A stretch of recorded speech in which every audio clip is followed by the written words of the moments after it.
I'm Diane Dayton with Cool Jazz Cafe. We're at the 27th Annual Boscov's Berks Jazz Fest in Reading, Pennsylvania. We're at the beautiful Miller Center for the Arts, and I am catching up right now with the queen of violin. Oh, thank you. Yeah, Karen Briggs. It is so good to see you again. You too, always. You know, always glad to see you. I love catching up with you, and I love even more watching you perform on stage. I've enjoyed it. I've enjoyed playing for the people. I would say, except for the travel, I've never worked a day in my life. There you go. But it is the travel that makes it work for me. But I've so enjoyed performing for the people over the years. Really have. Feel grateful. You are so one with the violin. You have such a wonderful voice, and the way you improvise is just magical. Well, the influences are coming from so many different places and people and influences and countries, cultures, and right here as well. And family, just coming from a lot of places. So, Well, and speaking of countries, you have traveled all around the world. You've played in many Yes. different places. And most recently, you're doing some events in the Middle East. this is true. Yes, back in September, I performed in Baghdad for a global World Peace Day concert. Like for 24 hours, the world had to be at peace. And this was an international band, musicians from Brazil, Armenia, France, Iraq. I was the only American and the only woman, I might add. And we came there and played some beautiful melodies with an oud player by the name of Nasir Shama. His melodies, they're just absolutely gorgeous, but he has a lot of jazz background going on around them. And he likes acoustic instruments. His audiences show up. The Prime Minister of Iraq showed up, his wife, and we've also played in Sudan about 3 weeks ago. And a couple of days after Berks is over, I'll be flying to Kuwait to do another show with him. So I'm looking forward to that. Wow. Yes. In traveling around and playing where you've played, Yes. you meet a lot of different people. I do. Yes. But there is a commonality between people, isn't it? We're more alike than different. Well, aren't we? that is the whole point. I really stress that is really the point of what we do as musicians, those of us who are full-time musicians. I mean, I speak only one language, basically, in terms of just vocabulary and just speaking conversation. I speak English. But music, I can go to Japan, Bulgaria, I could go to China, I could go to Iraq, anywhere, and Spain, Brazil. And everybody understands that. We all get each other about that. Music, again, not to be cliche, but it is truly a universal language, and I've seen it from experience. Yeah, it Yes. absolutely is. So, looking at some of the places that you've gone around the Yes. world, have you been surprised by reactions anywhere with the story that you may want to tell us? Oh gosh, reactions. Usually I'm forewarned, and if anything, like in the cultures maybe where you expect more of a conservative reaction, they'll do the opposite. That has happened. I think my experience that would be like someplace like China. And this was years ago. I did a concert there at Forbidden City, of course with Yanni, and we were told, oh, well, the military's going to be there, and we're not allowed to stand up or ask the people to stand up to clap. And we didn't, but they stood up anyway. It was just, and it felt, you get goosebumps when you experience them, especially when you've been told not to expect it. And then I noticed that in different countries, people will applaud a different place in the music than somewhere else. Like you could do the same show all over the U.S. and then go to another country, and that audience will applaud somewhere very different because it always almost becomes a script in your mind after a while where you almost expect it and then it doesn't happen. It's like, what did I do wrong?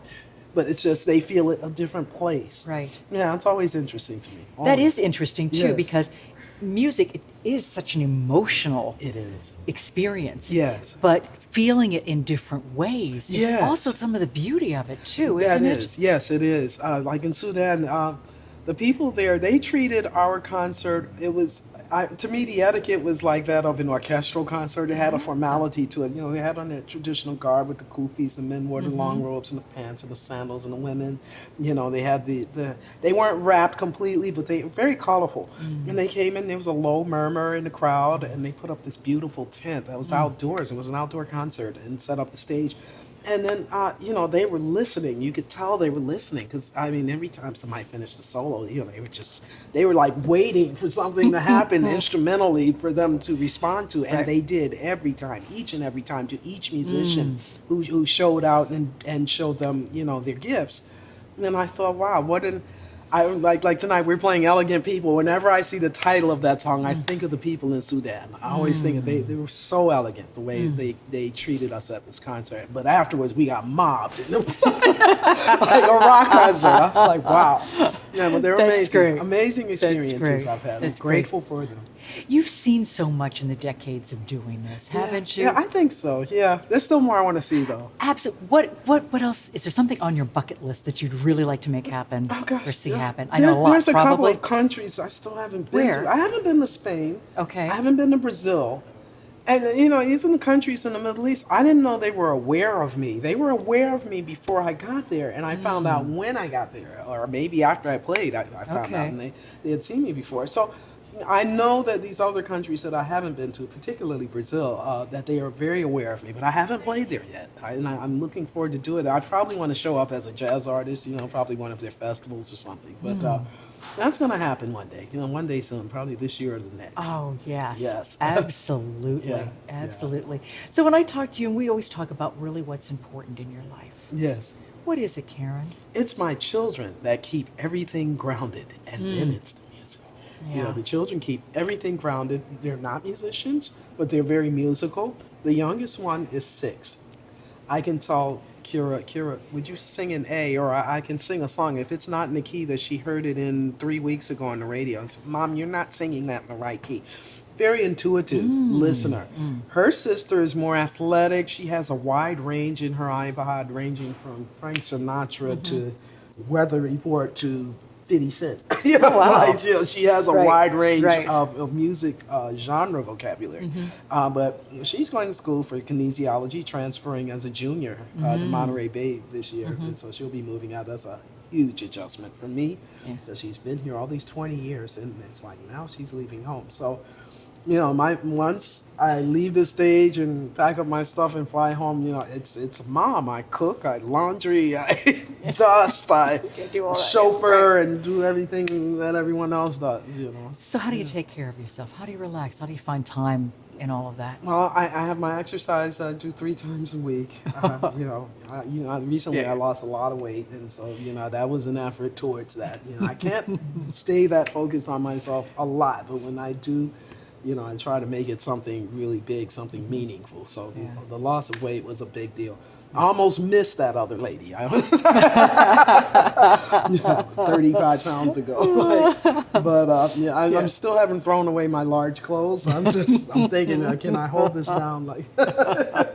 That's what it's been. Mainly, it's just been the kids keeping everything grounded, and then the music itself and the gigs. That's my administrative work during the day, and I practice as much as I can in between doing all those other things. It's a juggle. I've done a recent illustration about. I have to send it to you because it's just a drawing. Because when we had recently International Women's Day.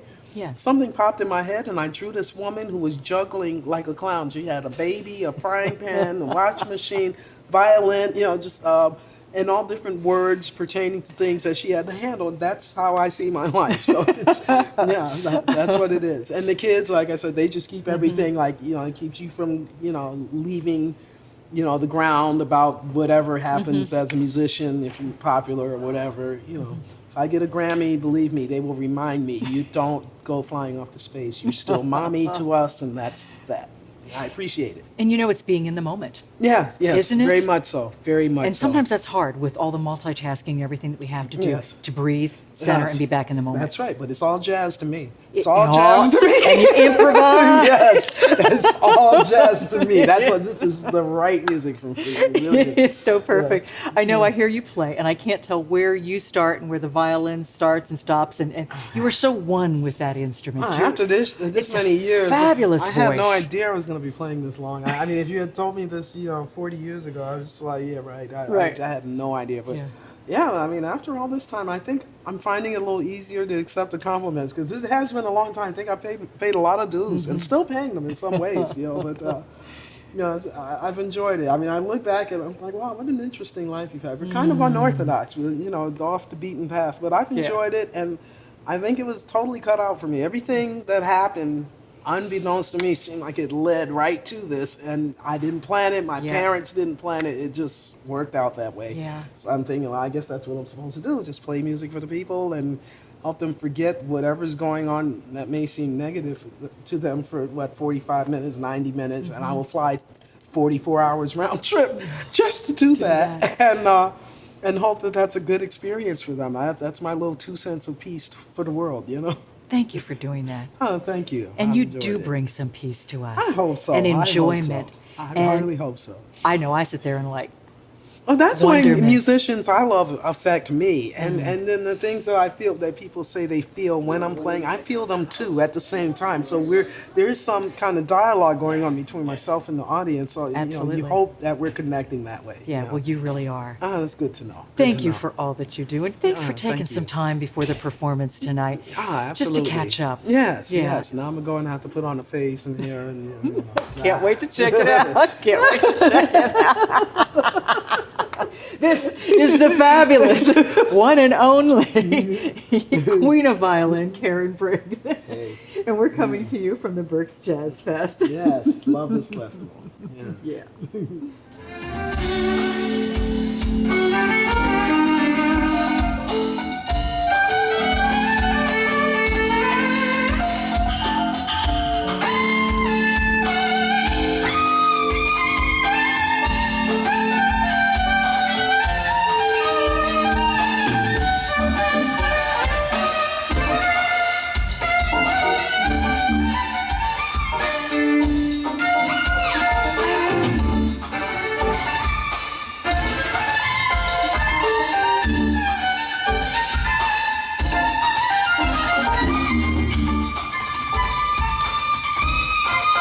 Thank you.